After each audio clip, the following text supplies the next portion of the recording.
আসসালামু আলাইকুম। আজ 29 এপ্রিল 2026 বুধবার। শুরু করছি চেঞ্জ টিভি প্রতিদিনের গল্প অনুষ্ঠান। দর্শক, আপনাদের সঙ্গে রয়েছি আমি জাহিরুল ইসলাম টুটুল। শুরুতেই সংবাদ শিরোনাম। ইরানকে অবিশ্বাস্য সুখবর দিল পাকিস্তান। অস্ত্র ও ড্রোন সহ উগ্রবাদী গ্রুপের 4 জন আটক। বাংলাদেশের সঙ্গে ভারতের সম্পর্ক ভালো না হওয়ার প্রত্যাশা আসাম মুখ্যমন্ত্রীর। শুরুতেই ইরান প্রসঙ্গ। এক অবিশ্বাস্য ব্যাপারই বটে। আঞ্চলিক বাণিজ্য সহজতর করার লক্ষ্যে এক যুগান্তকারী নীতি পরিবর্তনের মাধ্যমে ইরানকে নিজ ভূখণ্ড ব্যবহারের সুযোগ বা ট্রানজিট সুবিধা দেওয়ার সিদ্ধান্ত নিয়েছে পাকিস্তান। দেশটির বাণিজ্য মন্ত্রণালয় থেকে জারি করা এক প্রজ্ঞাপনে জানানো হয়েছে, Pakistan through transit trade two Iran order 2026 শিরোনামের এই আদেশটি অবিলম্বে কার্যকর হবে। এই নতুন ব্যবস্থার ফলে যে কোনো তৃতীয় দেশ থেকে আসা পণ্য এখন পাকিস্তানের ওপর দিয়ে সড়ক পথে ইরানের নির্ধারিত গন্তব্যে পৌঁছে দেওয়া সম্ভব হবে। একে আন্তঃসীমান্ত বাণিজ্য সংযোগ বৃদ্ধির ক্ষেত্রে একটি বড় পদক্ষেপ হিসেবে দেখা হচ্ছে এবং এর ফলে বালুচিস্তান সহ সংশ্লিষ্ট অঞ্চলগুলোতে অর্থনৈতিক কর্মকাণ্ড আরও গতিশীল হবে বলে আশা করা হচ্ছে। পাকিস্তান সরকার এই সিদ্ধান্ত বাস্তবায়নের লক্ষ্যে 1950 সালের আমদানি ও রপ্তানি নিয়ন্ত্রণ আইনে প্রয়োজনীয় সংশোধনী এনে একটি আইনি কাঠামো তৈরি করেছে। সরকারি কর্মকর্তাদের মতে এই আদেশটি বিশেষভাবে সেই সব পণ্যের ক্ষেত্রে প্রযোজ্য হবে যেগুলোর উৎস পাকিস্তানের বাইরে এবং যেগুলো কেবল গন্তব্যে পৌঁছানোর জন্য পাকিস্তানের ভূখণ্ড ব্যবহার করবে। এই ট্রানজিট কার্যক্রম পরিচালনার জন্য পাকিস্তান বেশ কয়েকটি করিডর ও রুট নির্ধারণ করে দিয়েছে। এর মধ্যে সমুদ্র ও স্থলপথের প্রধান প্রবেশদ্বার হিসেবে গোয়াদর, করাচি এবং পোর্ট কাসিমকে অন্তর্ভুক্ত করা হয়েছে। এই গুরুত্বপূর্ণ হাবগুলো থেকে পণ্যবাহী চালানগুলো বালুচিস্তানের বিভিন্ন রুটের নেটওয়ার্কের মাধ্যমে ইরানের সীমান্তে পৌঁছাবে। নির্ধারিত রুটগুলোর মধ্যে গোয়াদর গাবত করিডোর ছাড়াও লিয়ারি, মাইরা, পাসনি এবং গাবদের মতো উপকূলীয় ও অভ্যন্তরীণ পয়েন্টগুলো অন্তর্ভুক্ত রয়েছে। এছাড়া করাচি ও পোর্ট কাসিম থেকে খুজদার, ডালবান্দিন এবং তাফতান হয়ে ইরানে পণ্য পৌঁছানোর অতিরিক্ত রুটও অনুমোদন দেওয়া হয়েছে। একটি দীর্ঘ অভ্যন্তরীণ করিডোর গোয়াদরকে তুরবত, হোসাব, পাঞ্জাগুর, নাগ বেসিমা, খুজদার, কোয়েটা, ডালবান্দিন এবং নকুন্দি হয়ে তাফতানের সঙ্গে যুক্ত করেছে। বাণিজ্য সংশ্লিষ্টরা মনে করছেন যে করাচি ও গোয়াদরের এই রুটগুলো ট্রানজিট চালানোর প্রাথমিক প্রবেশদ্বার হিসেবে কাজ করবে, যা ব্যবসায়ী ও লজিস্টিক অপারেটরদের পণ্য পরিবহনে বাড়তি সুবিধা দেবে। জারি করা প্রজ্ঞাপন অনুযায়ী এই ব্যবস্থার অধীনে সমস্ত পণ্য চলাচল 1969 সালের কাস্টমস অ্যাক্ট বা শুল্ক আইনের অধীনে প্রণীত নিয়মাবলী দ্বারা নিয়ন্ত্রিত হবে। এছাড়া পুরো পরিবহন প্রক্রিয়াটি ফেডারেল বোর্ড অব রেভিনিউ বা FBR এর নির্ধারিত পদ্ধতি অনুযায়ী কঠোরভাবে পরিচালিত হবে, যাতে সঠিক তদারকি ও নিয়ম নীতি নিশ্চিত করা যায়। গত 13 এপ্রিল পাকিস্তান আনুষ্ঠানিকভাবে পাকিস্তান ইরান ট্রানজিট করিডোর চালু করেছিল এবং তখন করাচি থেকে তাশখান্দের উদ্দেশ্যে প্রথম রপ্তানি চালান হিসেবে হিমায়িত মাংস পাঠানো হয়েছিল। পাকিস্তানকে একটি আঞ্চলিক ট্রানজিট হাবে পরিণত করার এবং প্রতিবেশী দেশগুলোর সঙ্গে অর্থনৈতিক সম্পর্ক জোরদার করার কৌশলগত অংশ হিসেবেই এই নতুন নীতি গ্রহণ করা হয়েছে। রাশিয়ার প্রেসিডেন্ট ভ্লাদিমির পুতিন বলেছেন, মস্কো ইরানের সঙ্গে তাদের কৌশলগত সম্পর্ক আরও জোরদার করবে এবং মধ্যপ্রাচ্যে স্থিতিশীলতা ও শান্তি নিশ্চিত করতে যা কিছু প্রয়োজন তা করবে। সেন্ট পিটার্সবার্গে ইরানের পররাষ্ট্রমন্ত্রী আব্বাস আরাঘচির সঙ্গে বৈঠকের সময় তিনি এই মন্তব্য করেন। পুতিন জানান, সম্প্রতি তিনি ইরানের সর্বোচ্চ নেতা আয়াতুল্লাহ আলী খামেনির একটি বার্তা পেয়েছেন, খবর দ্য মিডল ইস্ট মনিটরের। তিনি বলেন, আমি আপনাকে অনুরোধ করছি আমার আন্তরিক কৃতজ্ঞতা ও সম্মান পৌঁছে দিন। একই সঙ্গে পুতিন জোর দিয়ে বলেন, রাশিয়া তেহরানের সঙ্গে কৌশলগত সম্পর্ক অব্যাহত রাখবে এবং তা আরও বিকশিত করবে। রুশ প্রেসিডেন্ট বলেন, ইরানের জনগণ তাদের সার্বভৌমত্ব রক্ষায় সাহসিকতা ও বীরত্বের সঙ্গে লড়াই করছে এবং তিনি আশা প্রকাশ করেন যে তারা বর্তমান চ্যালেঞ্জ কাটিয়ে উঠবে এবং দেশে শান্তি ফিরে আসবে। পুতিন আরও বলেন, রাশিয়া ইরান এবং পুরো অঞ্চলের স্বার্থে কাজ করবে। তিনি বলেন, আমরা আমাদের সামর্থ্যের সবটুকু দিয়ে আপনার দেশের এবং পুরো অঞ্চলের জনগণের স্বার্থ রক্ষা করব, যাতে যত দ্রুত সম্ভব শান্তি প্রতিষ্ঠিত হয়। এদিকে ইরানের পররাষ্ট্রমন্ত্রী আব্বাস আরাঘচি সোমবার সেন্ট পিটার্সবার্গে পৌঁছান। এর আগে তিনি পাকিস্তান ও ওমান সফর শেষ করেন। দর্শক, এবার দেশের খবর। বাংলাদেশ পারমাণবিক বিদ্যুৎ উৎপাদনের চূড়ান্ত ধাপে পৌঁছে এক নতুন যুগে প্রবেশ করেছে। পাবনার পদ্মা নদীর তীরে অবস্থিত রূপপুর পারমাণবিক বিদ্যুৎ কেন্দ্র এর চুল্লিতে ইউরেনিয়াম জ্বালানি সংযোজন শুরু হওয়ায় দেশ এখন জীবাশ্ম জ্বালানির সীমাবদ্ধতা পেরিয়ে শক্তির এক নতুন সম্ভাবনার দুয়ারে দাঁড়িয়ে। এই প্রকল্পের সবচেয়ে বিস্ময়কর দিক হল এর জ্বালানি দক্ষতা। যেখানে একটি সাধারণ যানবাহন চালাতে কয়েক লিটার ডিজেল প্রয়োজন হয়, সেখানে মাত্র 4.5 গ্রাম ওজনের একটি ইউরেনিয়াম পেলেট প্রায় 417 লিটার ডিজেলের সমপরিমাণ শক্তি উৎপাদন করতে পারে। পারমাণবিক জ্বালানির কার্যক্ষমতা প্রচলিত জ্বালানির তুলনায় বহু গুণ বেশি। বিশেষজ্ঞদের মতে একটি মাত্র ইউরেনিয়াম পেলেট থেকে যে পরিমাণ বিদ্যুৎ পাওয়া যায় তা উৎপাদনে প্রায় 400 কেজি কয়লা বা 360 ঘনমিটার গ্যাসের প্রয়োজন হতো। অন্যভাবে বলা যায় 1 কেজি পারমাণবিক জ্বালানি প্রায় 60 টন তেল বা 100 টন কয়লার সমান শক্তি সরবরাহ করতে সক্ষম।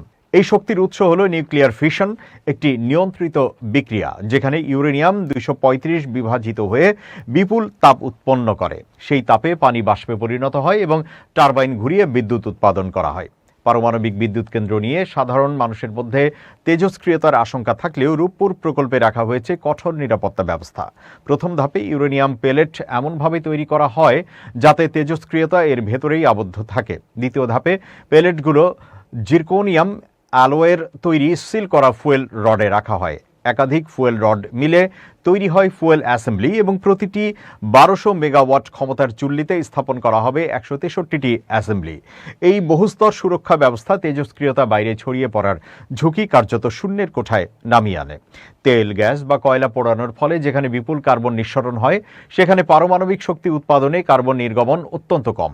ফলে এটি পরিবেশ বান্ধব এবং দীর্ঘমেয়াদে নির্ভরযোগ্য জ্বালানি উৎস হিসেবে বিবেচিত।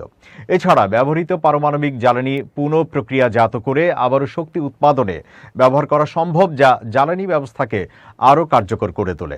রূপপুর পারমাণবিক বিদ্যুৎ কেন্দ্র প্রকল্পের মাধ্যমে বাংলাদেশ শুধু বিদ্যুতের ঘাটতি পূরণেই নয়, বরং সাশ্রয়ী এবং কার্বন মুক্ত বিদ্যুৎ উৎপাদনের বৈশ্বিক মানদণ্ডে নিজেদের অবস্থান সুদৃঢ় করছে।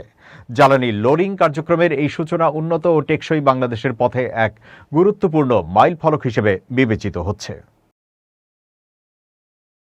রাজধানীর কামরাঙ্গীরচর ও কেরানীগঞ্জে পৃথক অভিযান চালিয়ে আগ্নেয়াস্ত্র, গুলি ও ড্রোন সহ নিষিদ্ধ উগ্রবাদী সংগঠনের 4 সক্রিয় সদস্যকে গ্রেপ্তার করেছে গোয়েন্দা পুলিশ ডিবি। গ্রেপ্তারকৃতরা হলেন মোহাম্মদ ইরমান চৌধুরী, মোহাম্মদ মোস্তাকিম চৌধুরী, রিপন হোসেন শেখ এবং আবু বকর। মঙ্গলবার ভোর থেকে দুপুর পর্যন্ত ধারাবাহিক অভিযানে তাদের গ্রেপ্তার করে ডিবি রমনা বিভাগের একটি দল। বুধবার দুপুরের দিকে ডিবির একটি সূত্র এই তথ্য নিশ্চিত করেছে। পুলিশ জানায়, কামরাঙ্গীরচর থানাধীন তারা মসজিদ সংলগ্ন কয়লাঘাট এলাকার একটি বাসা থেকে মঙ্গলবার ভোর 3টা 5 মিনিটে ইমরান চৌধুরীকে গ্রেপ্তার করা হয়। পরে 5টা 40 মিনিটে কেরানীগঞ্জের জিয়ানগর এলাকা থেকে মোস্তাকিম চৌধুরীকে এবং একই দিন দুপুর 12টা 30 মিনিটে কামরাঙ্গীরচরের রসুলপুর সেকশন ব্রিজ সংলগ্ন এলাকায় অভিযান চালিয়ে রিপন হোসেন শেখ এবং আবু বক্করকে গ্রেপ্তার করা হয়।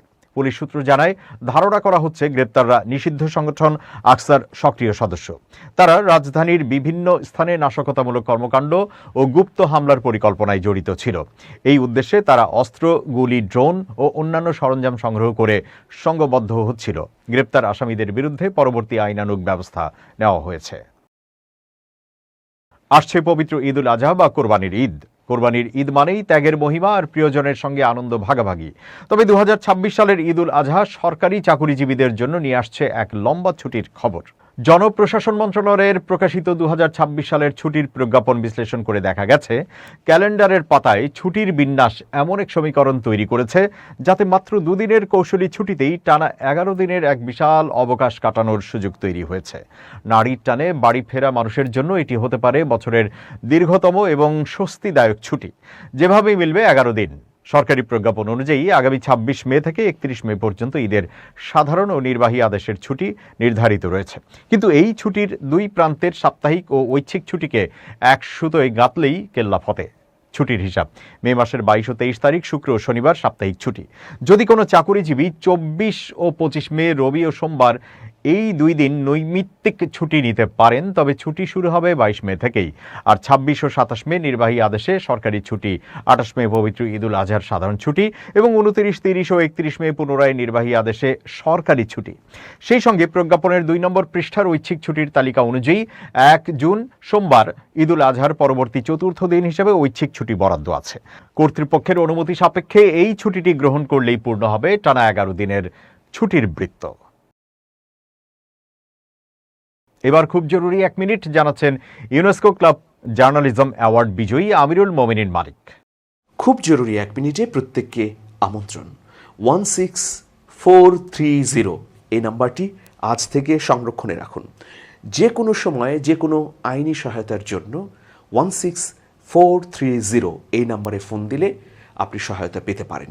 সরকারের আইন বিভাগ কর্তৃক এই সেবাটি চালু আছে। অনেক সময় দেখা যায় যে রাস্তাঘাটে, অফিস আদালতে আমরা বিপত্তির মুখে পড়ি, আইন আমার পক্ষে থাকার পরও আমি প্রতিকার পাই না, অথবা দীর্ঘদিন ধরে কোনো একটি সমস্যায় ভুগছি, আমার আইনি প্রতিকার প্রয়োজন, তখন আপনি এই নাম্বারে ফোন করে প্রতিকার পেতে পারেন। প্রিয় বন্ধুরা, অন্যদিকে যারা টাকার অভাবে মামলা করতে পারেন না, তারাও এই নাম্বারে ফোন করে অর্থনৈতিক সহযোগিতা পেতে পারেন। সবাই ভালো থাকবেন, শুভেচ্ছা নিরন্তর। এবার দেশের বাইরের আরো খবর। ভারতের উত্তর পূর্বাঞ্চলীয় রাজ্য আসামের মুখ্যমন্ত্রী হিমন্ত বিশ্ব শর্মা বলেছেন, বাংলাদেশে অন্তর্বর্তী সরকারের 1.5 বছরে বিভিন্ন ইস্যুতে ভারত বাংলাদেশ সম্পর্কের যে অবনতি ঘটেছে তা যেন আর ভালো না হয়। ঈশ্বরের কাছে সেটাই চাই। সম্প্রতি ভারতীয় সংবাদ মাধ্যম এবিপিকে দেওয়া এক সাক্ষাৎকারে এমনটা নিজের মুখেই জানিয়েছেন তিনি। হিমন্ত বিশ্ব শর্মা সেই সাক্ষাৎকারে বলেছেন, আমি তো প্রতিদিন সকালে ঈশ্বরের কাছে প্রার্থনা করি যে পরিস্থিতি ইউনূসের সময়ে ছিল সেটাই যেন থাকে, সম্পর্কের উন্নতি যেন আর না হয়।